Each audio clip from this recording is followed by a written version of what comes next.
Tantor Audio, a division of Recorded Books, presents Girl with a Sniper Rifle, an Eastern Front Memoir, by Yulia Zhukova, translated by David Foreman, foreword by Martin Pegler, narrated by Christa Lewis.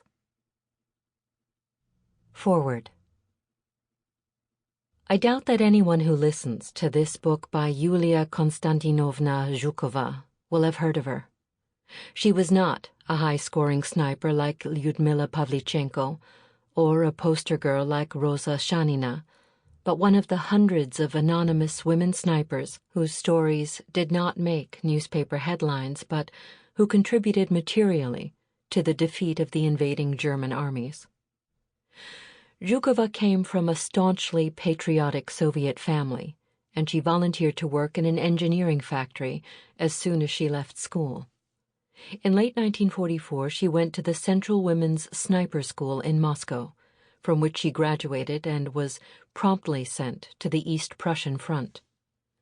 There, her official tally as a sniper for the war was 8, although, as she correctly points out, reality and official figures often varied widely. This could make the reader ask how her experiences were worthy of an entire book, but that would be to miss the essence of what is a truly fascinating account of the experiences of a very young girl caught up in what was arguably the most savage and bestial fighting on any front since the Middle Ages. Despite her extensive sniper training, she was later transferred to a howitzer regiment in an infantry role, where she was the only woman. She had no privacy and was constantly molested, not by her own comrades who were fiercely protective of her, but by senior officers who regarded the availability of women soldiers almost as a perk of rank. Of equal interest is the continuation of her story in the hard post-war years when she suffered from post-traumatic stress for 30 years in the form of terrible nightmares and a total mental block about her past.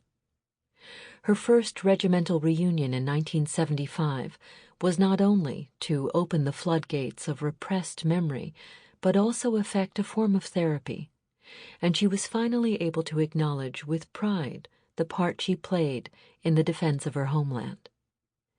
Bearing in mind the extraordinary age at which she began writing her memoir, it is fascinating not only for the detail in which she covers her training and combat experience, but how she coped with being a woman in an almost exclusively male environment. It is a quite remarkably open and honest account of war, as seen from the viewpoint of a naive girl of 18, but with the hindsight of a mature woman who, despite everything, went on to become a successful head teacher, a wife and mother. Most impressively, Zhukova writes without blame or rancor, and is even happy to correct her story when evidence in the form of long-forgotten letters she wrote were produced that contradicted her memory. This is one of the very best memoirs of the great patriotic war that I have read, and I congratulate Yulia Zhukova and the publishers on producing a quite outstanding work. Martin Pegler. Preface to the English edition. Today I turned 92 years of age. I am sitting in my study in front of a computer and recalling how much time I spent here when I was working on my reminiscences of the war and how hard that book was for me to write. It is now over 70 years since the war ended, but it is still alive within me, a disturbing and exciting presence.